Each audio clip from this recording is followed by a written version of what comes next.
Welcome to session one. Welcome to session one of the Ed Collab Gathering.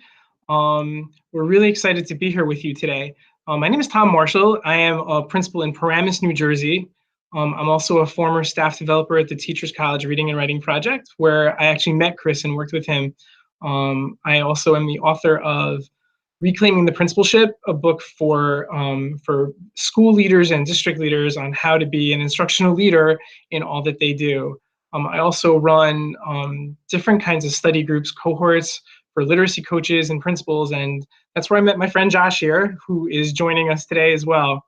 And we're going to talk to you a little bit about that. Josh, you want to? My name is Josh Chewy. I am a building principal for grades 4 and 5 in Mawa. I'm in an intermediate school. I met Tom about 5 years ago through his network. Perfect. So what we're going to talk to you about today, like if you're not a principal, you're not a supervisor, don't be alarmed, because this could still be good for you, because what we're going to talk about is the ways that you can create communities of practice. We are going to use most of our examples through the lens of principals. Go back. And so our talk this morning is going to have a couple of main sections. The first part is going to be talking about rethinking what the role of a principal or what the role of a leader is, and how we can do our work so we're not so we're supporting kids' learning, not getting in the way of it. Then we're going to talk about our network and ways that you can network with others to get smart with others, because sometimes it's really lonely being in the principal's office. And then the last part of our work this morning is going to be how we take the learning that we get by working with one another and applying it to our work as leaders, and how we can coach teachers most effectively to support kids' learning and change the climate of our schools so that they can really be countries and worlds of learning for kids and for teachers. So we're going to get started now. Somebody told me once that when you gain something, you lose something. Whenever you get something that you've been waiting for, you get your driver's license when you're a teenager, and all of a sudden you have this whole newfound independence, but you also lose the connection that you might have with your parents when they're driving you around, which maybe when you're a teenager doesn't really matter. When you get married, you get this whole new world, this exciting thing that you may have been waiting for, but you also lose the independence to just get up whenever you want and just travel the world, right?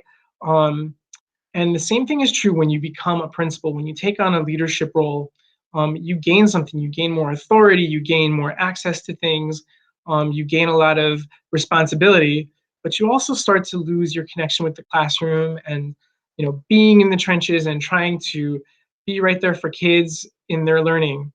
But it doesn't necessarily have to be that way, because if you take an instructional stance, if you take a learning stance to your work as an administrator or a leader, you can keep all of that and do the kind of work that's going to support kids in their learning, not just get in the way of it. So when you look at principal as a definition, you see a lot of things like controlling, authority, chief, the head man or woman. It's an executive authority for a school. That's the noun version of it. So when you start getting to principal, you should really think about principal teacher. Because the original title of the people who are in principals now, 100 years ago, schools were run by people called the principal teacher. So it was the teacher that was the most senior, or the teacher that came from a wealthy family, or the teacher who whose family owned the school. And they were still a teacher, but they were just the one that ran the place. You need to keep teaching the teaching part at the core of it. It's extremely important. So when you start thinking of it and you think of an administrator, as you start going through things, an administrator is someone who pushes someone else's vision. And really, if you really are a teacher, then you should be teaching your vision, not pushing someone else's. So we want to stop thinking of ourselves as administrators, even as sitting in the principal's office, and thinking of ourselves more as principal teachers. So that way, even though you gain something by becoming a principal, by becoming a leader of your school, you don't have to lose that. You don't have to lose that connection with your students and with the learning that made us all want to get into teaching to begin with. So now, what we're going to do is we're going to take a close look at the power of working together with professional friends, of networking. So what I'd like to tell you a little bit about is the story of how our network got started. So why don't we go back to the slides? Sure. So a bunch of years ago, about 7 years ago to be exact, we were having some summer PD, and there was about 15 principals in our group. And it was the last day of a 4-day PD, and everybody was all psyched because we were, whoops, sorry, 1 second. Everybody felt empowered about writing, but we all had this like sinking feeling that once this ends, we're going to go back and we're going to deal with the acronyms that fill our days. We're going to deal with scheduling and parents and lunch and all sorts of other things. And so we made a pact that we were going to stick together. And 5 times throughout the year, we made dates that we were going to go and visit one another in each other's schools. And word started to spread, and that actually has grown. We went from 15 people to we're now at over 150 principals from all over New Jersey and beyond who get together 5 times a year to study best practices and how we can support and supervise good literacy instruction. But we also talk about STEM and other things we can do so that we can really be instructional leaders that we really want to be. So then we get into why network. Leadership can be very lonely. It's a sense of safety and power and numbers. A lot of times when you're in a certain position, if you go to the higher powers that be, you might feel that you're being judged. If you go to the ones you want to go to staff, you might feel that they're looking at you in a different way. So sometimes you do feel by yourself. With these networks, you always have somebody that you could kind of go to and you could kind of lean on and bounce off ideas or just get advice from. Also, people think that principals have all this power. And if you're a principal, you probably understand that that's not exactly true. Because everyone thinks that we know the answer to everything. Everyone thinks that we can just wave a magic wand and make things happen, but that's not exactly how that goes, right? So get together with other people who are in your position. You try to learn together with them. That's where you can learn more about the work that you need to do. So when you start sharing best practices, as Tom mentioned, it's true. You know everything, and the problem is that you don't know everything, and if you start and like you know it, then you're going to lose your credibility, and that's one thing that obviously you don't want to go into. It's important to share your challenges. Obviously, there's obstacles that are going to be in the way, and by networks, you're learning that you're not the only one who's facing these challenges, and they have ways of navigating through these obstacles, and they're telling you that, or they're also telling you, hey, I went through it, or I am going through it. So it gives you a sense of like reassurance that, but like it's not just me. And these 2 points, sharing your best practices and sharing your challenges, are critical to working together. And so if you think of what the lens of your network is, like ours is balanced literacy, you get to work with principals who have been down the same exact path that you're on. And so they might be able to share with you things that they've done in order to support the work and make it successful. So you don't have to feel like you're the one that's inventing this wheel again and again and again. There's others that have gone down this way before that can help you, and you'll be there to help others just as well. So you're talking through issues that promote or hold back in the relationship.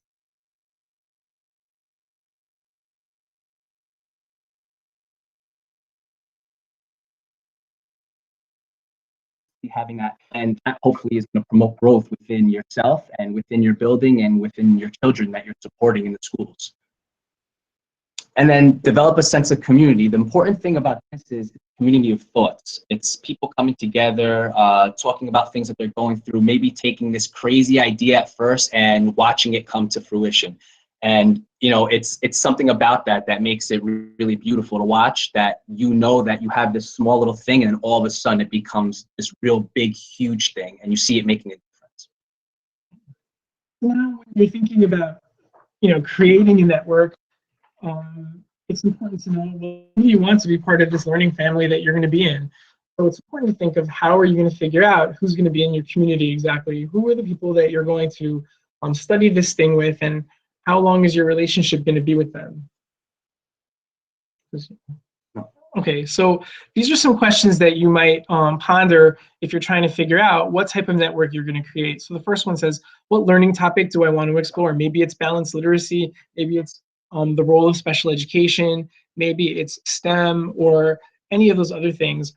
What areas do I have some expertise that I could share? So if you have background in something that maybe can be the launch pad for a group that wants to study that, then that's a great way to start. Build on what you know, just like write what you know. Who are some principals in other districts that I'd like to study with?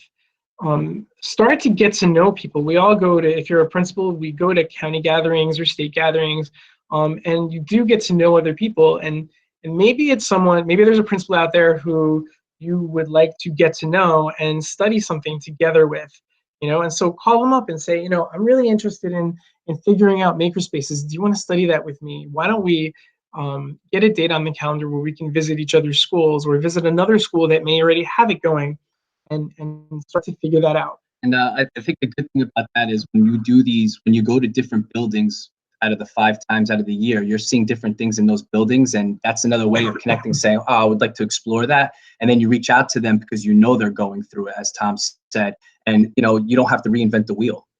Right. And not all principals are good at everything, but we all kind of like our superheroes in secret, aren't we? We all kind of have our own secret powers, our own superpowers. And so maybe there's a principal you know in your district or in another district that's really good at looking at data and figuring it out. Maybe you know someone that's really good at building community. And so if you can identify what types of strengths you know in other principals, then that might also be a good way for you to get started in knowing who you're going to work with and what you. So this is the structure of the days that we have. This is the way our network works. It doesn't have to be this way. We meet for full days from about 9:15 to 2:30. Every single time we meet, there is a different principal who acts as the host.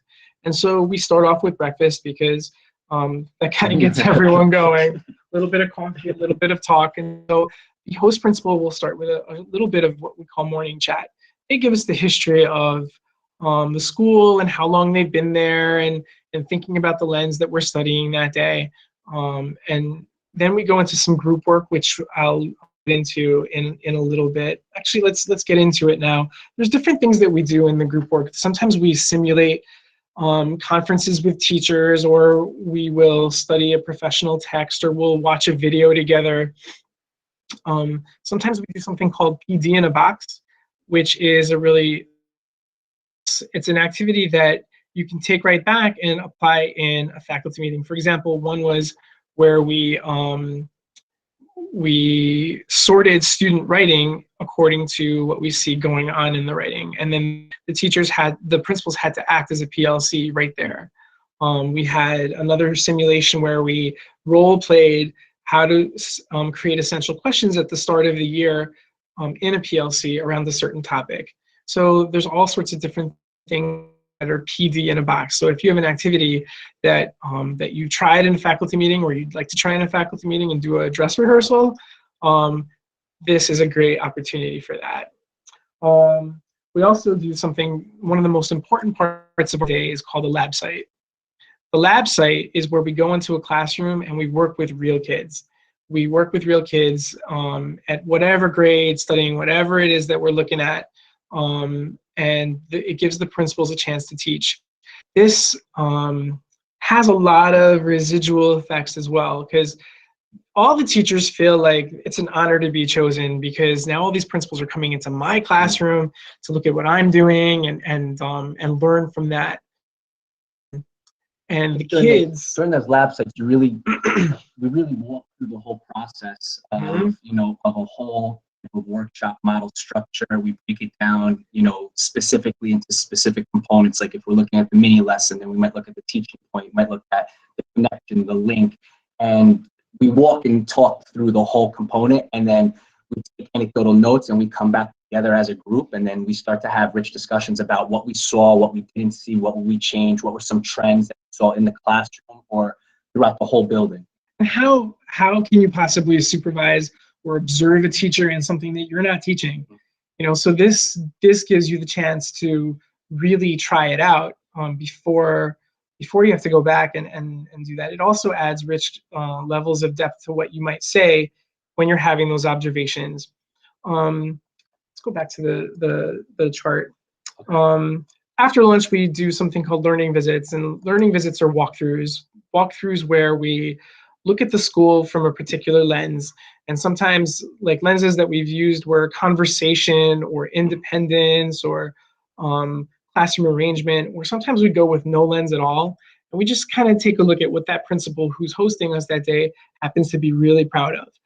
It's a chance to showcase the school. And again, this is a great thing because the school that's hosting us, the teachers know about it, and they know that this is not a judgmental walk, that they're showcasing what they do well. And so it also makes them kind of clean up their act, because company's coming, and so it's really important to feel like everything is the way it should be. It can be a very, very motivating thing for the entire school community. So now, as we take this whole idea of networking and learning with others about literacy or whatever, that's all good and nice, but it's not going to be worth anything if it doesn't affect the practice of you as a leader and your teachers as teachers.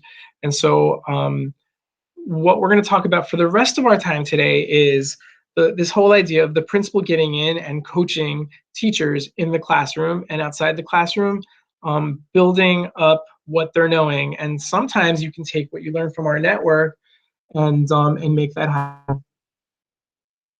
So this right here is John Wooden. He's a legendary basketball coach. For those of you who don't know John Wooden, he won 10 NCAA championships in 12 years, but he also wrote like numerous books about leadership.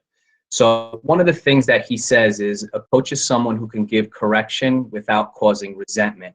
That's basically the point where you built that relationship or trust with that person that you're working with, that you're coaching, and you could give them honest feedback, and it's for the better of the good and not them walking away bitter because of the things that you said. I think another quote that he said off of this is, you must be interested in finding the best way, not your way. What that makes me think of is no one likes a dictator. Building consensus and getting buy-in are key skills for a good leader. And basically what you're saying is I'm looking for the best way. I'm not looking for my way. And that shows that you actually have that humanistic side to you and you understand how this works. We want to think, how do we set goals for our school? So the first step, there's this cycle that we're going to talk about here called, it's a cycle for coaching and staff development and professional development. First step is we need to assess and plan. Yes, you assess through observations, you assess formally in those ways that we all kind of have. Whatever teacher evaluation program we use, we have the formal ways that we assess, but we also have informal ways that we assess.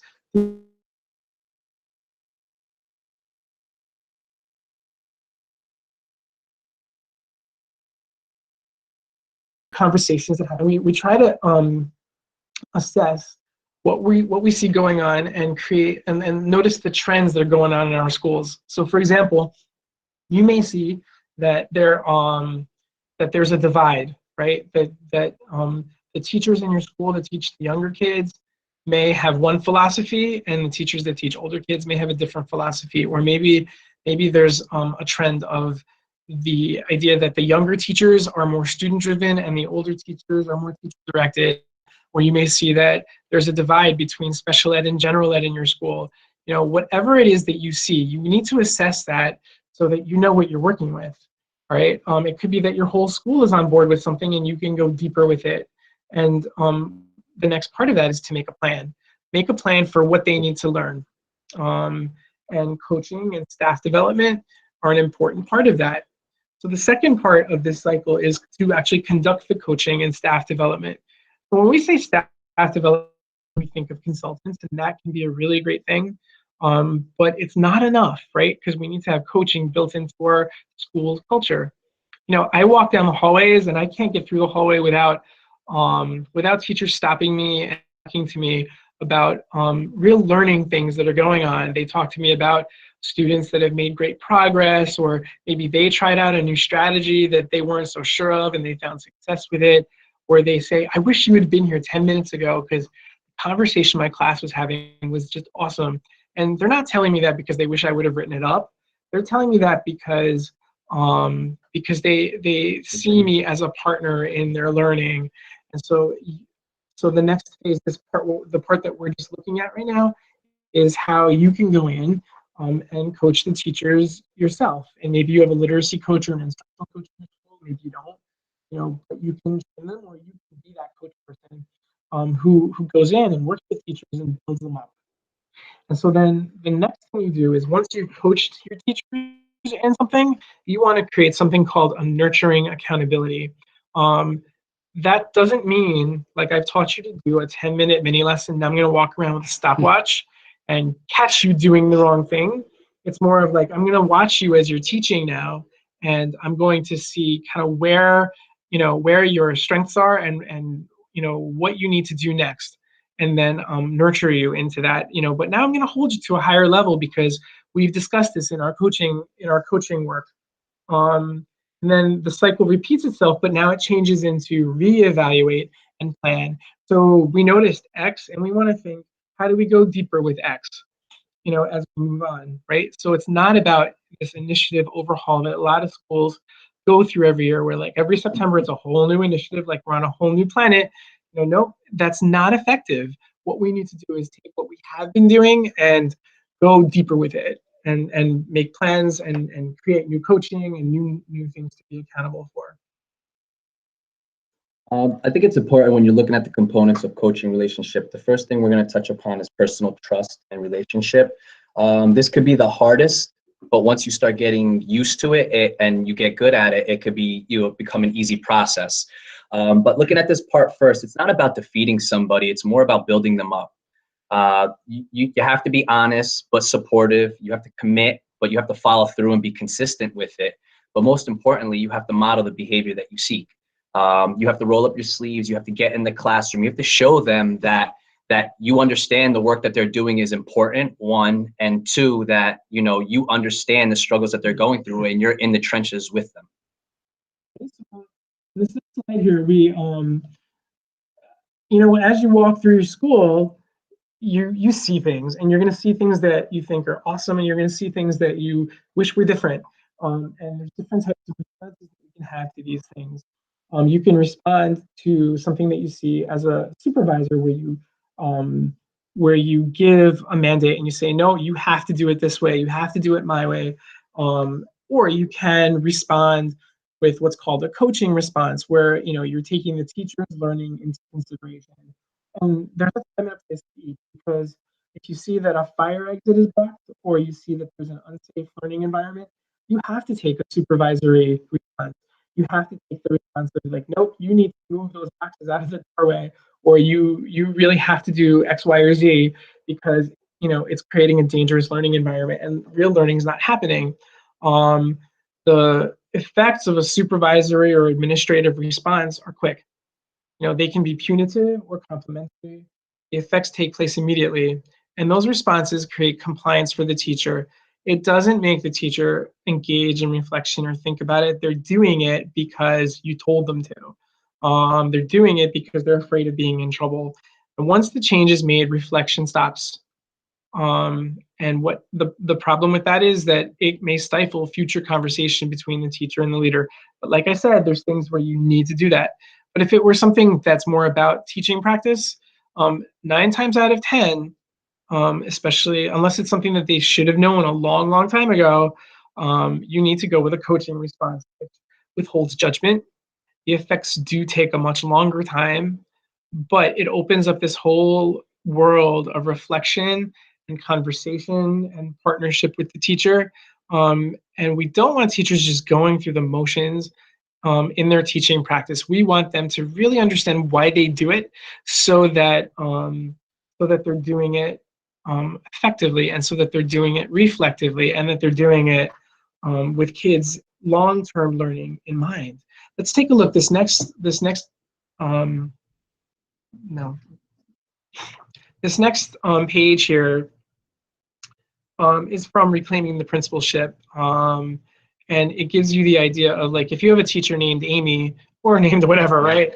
And you see that her charts are disorganized, and you want to respond to that. And an administrative response, you would say, Amy, you've got to change these charts. They're all over the place. It's a huge mess. And so Amy may go ahead and do what you say and move the charts around and make sure that they're at eye level and that they're written in, you know, the kids are part of it, but they're not necessarily, Amy's not going to necessarily understand this.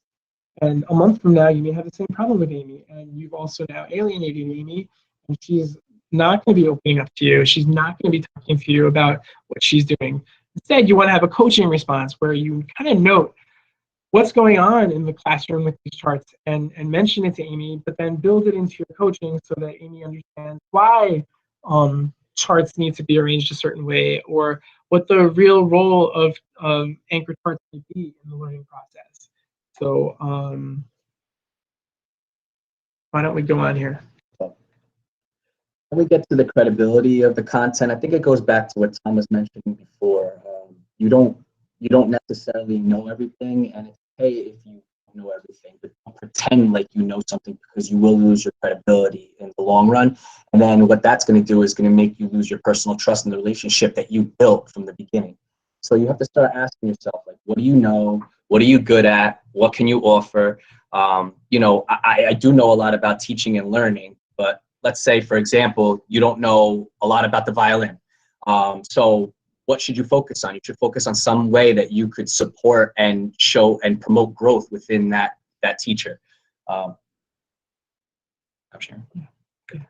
Because you can't know everything about everything, especially if you're in an elementary setting where you are observing, well, actually any setting where you're observing teachers in any subject area. You can't be an expert at all things, right? Go on with your violin example. So, for example, if you're going in and you're seeing a lesson and you're watching somebody teach violin, violin to students, you're not going to focus so much on the violin aspect of it, but you're going to focus maybe on the questioning or the engagement piece of it, or the gradual release of that lesson. And those are ways that you could support, because you know good teaching is good teaching, and it's still going to be across the board, across any subject matter or content area. So it's another area where teachers and parents look at you and they expect you to just know everything because you're the smart person that ended up in the principal's office, and but you're not. That's the truth. You're not going to be good at playing the violin. You're not going to be good at playing basketball. You're not going to be good at math, maybe. You know, like, it may not be your area of strength that you really associate yourself with, but it's an important thing for you to recognize that. So why don't we take a look? This tool is going to help you to try to identify the areas where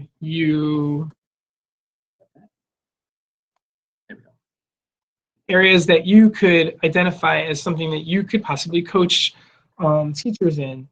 So you want to think of an area that you're interested in, and it could be a subject like reading or science, or it could be something that kind of transcends discipline.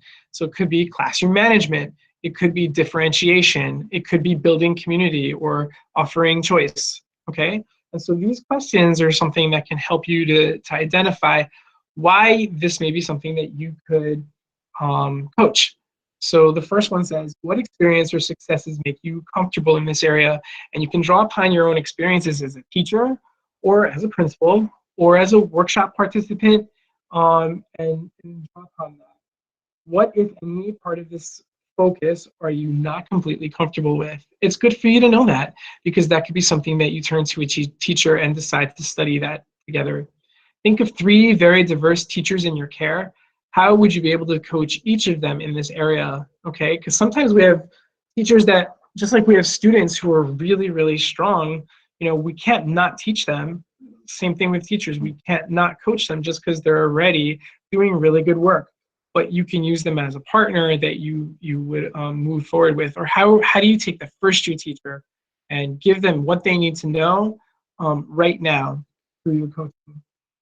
The fourth one says, what work could you do with a teacher in a classroom in this area or outside the classroom in this area? Each of those areas going to be a part of your coaching. And the final one says, what resources do you have at your disposal? That could be professional texts or videos or people that you know from your network or from other places that that you could turn to for support. So that's your part. Yeah, this is in our school, every single teacher gets coached. And so Jamie is my literacy coach, and so she coaches 2 people during one cycle. If you notice going down the left, I have 5 coaching cycles that are about 6 weeks long each. And during each cycle, Jamie coaches 2 teachers and I coach 1. And basically that means that, you know, I find time every week, once a week, to go into these teachers' classrooms and work with them. And you know, maybe you have 100 teachers and you can't do it with all your teachers this way, you know, but you can identify which teachers you're going to work with. But the thing that was pretty amazing about this is when I first started, I only worked with classroom teachers with Jamie. And then by the end of the first year, the speech therapist and the ESL teacher and all these other non-classroom teachers were coming up and saying, hey, can I get into that coaching thing? Because I started seeing it as a really positive thing. Because the buzz in the faculty room was that this is pretty cool. Tom's coming in and he's teaching the kids and he's working with them, and it's not an observation. So when you sign up for coaching cycle, you have to use your words. So the first 2 that I'm going to get into is take your time to know where they want to grow. When I say that, whoever you're working with, whether it's the teacher or speech therapist or whatever that Tom was just talking about, you want that buy-in that we go back into. And sometimes that takes a conversation of what is it you want to work on, not necessarily you being the dictator and saying all the time, you're going to work on this, you're going to work on this. Another question that you could start off with, a statement is something that I've been curious about is, and let's study that together. A new thing in education, learn together, showing that you want to dig in deep with that teacher and you want to explore this new thing, which would be a cool experience for the both of you. The next part is I'd love to give you some feedback. What that does is I'd love you to give me some feedback. Oh, sorry. I'd love to give me some feedback. That's opening up the conversation, starting that dialogue between you and the person that you're coaching. This last piece, it says, you've been working on blank. Let's spend some time working on that together to go deeper. What this truly displays is that you're interested in studying with and learning with that person that you're working with, which again, it builds those relationships, it builds that trust, and it gives you a lot of credibility that we go back to those components. You could probably think of other words that you can say to open up the conversation. You know, if teachers feel like they have a hand in setting their own goals during a coaching cycle, they're going to have more buy-in. They're going to want to do this, and they're going to feel like the time that you spend coming into the classroom and working with them is really important because you're helping meet the needs that they have. Now in New Jersey, we have to do something called PDPs, professional development plans, and so sometimes we take the goals that teachers set here and infuse them into our coaching, so it doesn't feel like, oh my God, it's another thing I've got to do, but it makes the whole thing kind of go together, and it's not another hoop that they need to jump through, but it's something that's meaningful to them. You know, so as a coach, you want to make plans, just like you make plans, you know, when you're starting a new unit as a teacher. So this chart that's here is a sample of a unit plan or coaching cycle plan, where you write down the date and you write down what you're going to do in study group. Like, so that means when you're not with students, what are you going to do in the lab site, which is when you're with students, what are you doing as the coach? What is the teacher doing, right? And then hopefully each time you go on, you're going to advance your goals. So this chart shows the gradual release of responsibility in coaching. So let's take a look at that quickly. In session 1, the coach is modeling using his own writing in instruction in a lab site, okay? And the coach helps the teacher apply generating strategies so she can write her own piece in a study group, okay? What is the teacher doing this? The teacher's taking a more passive role because at first she's just observing, and then she's writing a piece of her own. So it's very, very safe for the teacher. It's more risky for the coach, and the teacher's gonna appreciate that you're putting yourself out there. During the second session, the coach prepares the teacher to demonstrate explicitly using her own writing in the study group time for when they go into the classroom. The coach is doing the whole mini lesson, except where the teacher is now going to be using her writing to demonstrate.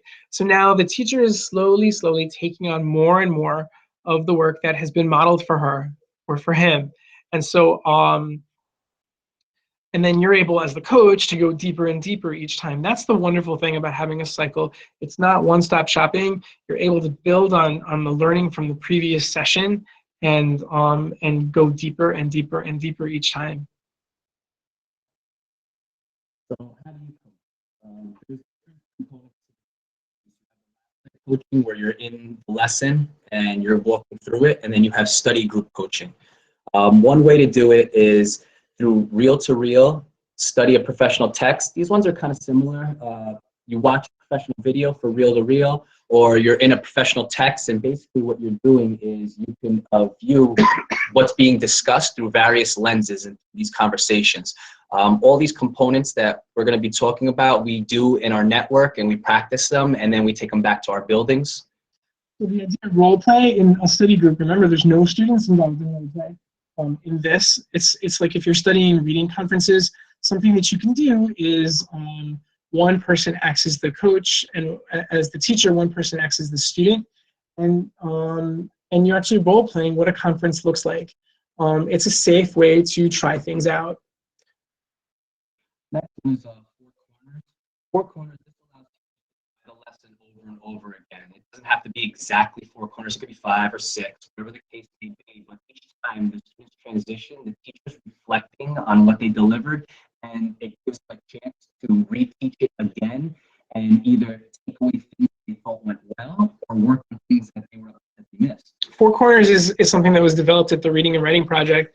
And just to piggyback on this, teachers would plan out a lesson ahead of time that they teach to a small group in one corner of the room. And so the lesson is going to take 10 minutes.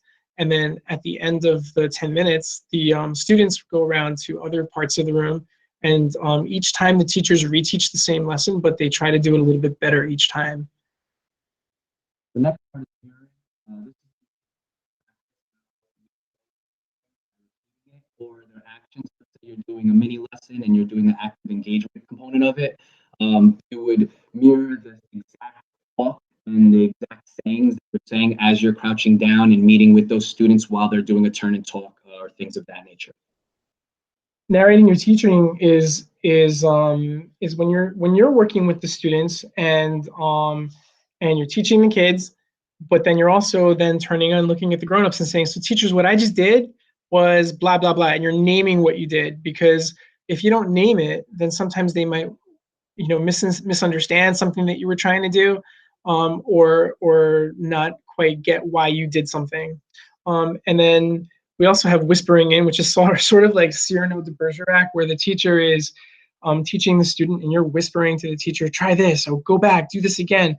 Don't do this the first time because it can feel a little awkward to the teacher, and you want to build some trust first. But it's a great thing where it's just with one kid usually, and the teacher knows that you have their back. You're their safety net, kind of giving them some of the words to use. So Tom was talking about narrating your teaching. Sorry about that.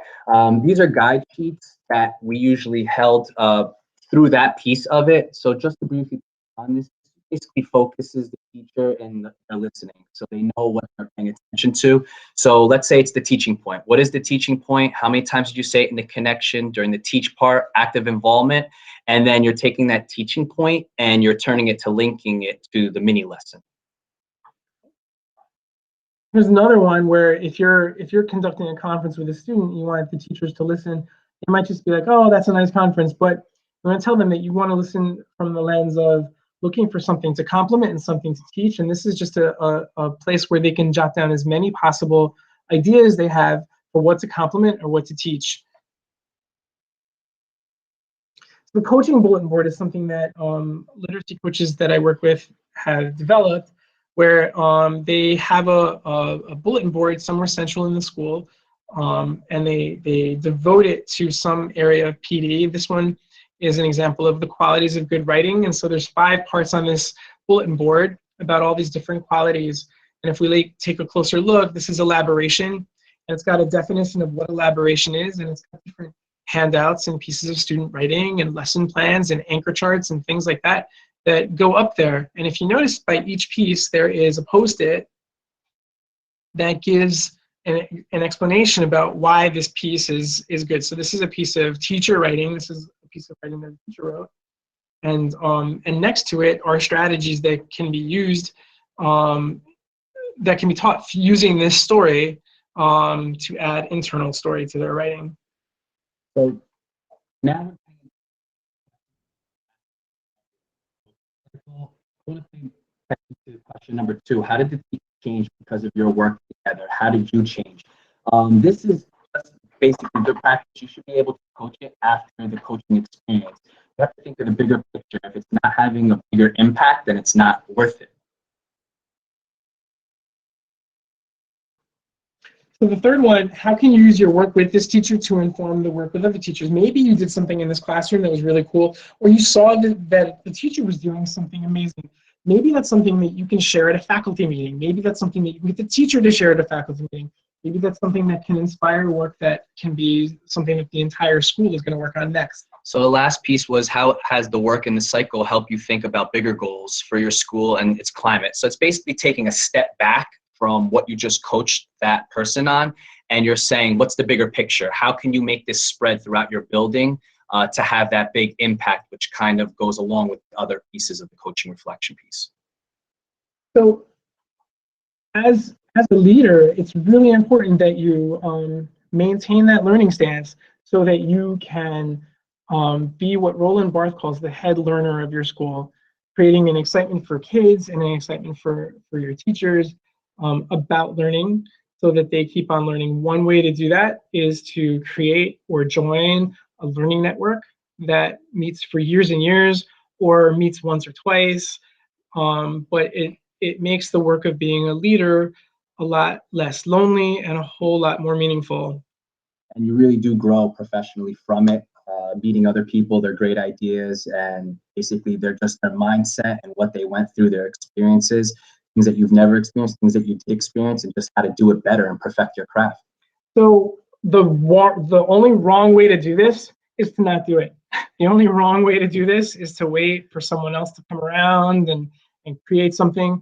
What you want to do is kind of go and just take the bull by the horns with this and start this on your own. You know, think of those first steps that you'll take, either to network or to coach. It's going to change the way that you do this, and it's okay to give yourself permission to fuddle around with this a little bit before being perfect at it. Okay, because that's one of the things that's going to empower you as the principal. There's so many things that make our work hard. This is something that will make your work easier in the long term, and it's going to change the way that you see yourself and the way that your teachers and your students see you as well. All right, so thank you for joining us today. Thank you. We hope you enjoy the rest of the Ed Collab.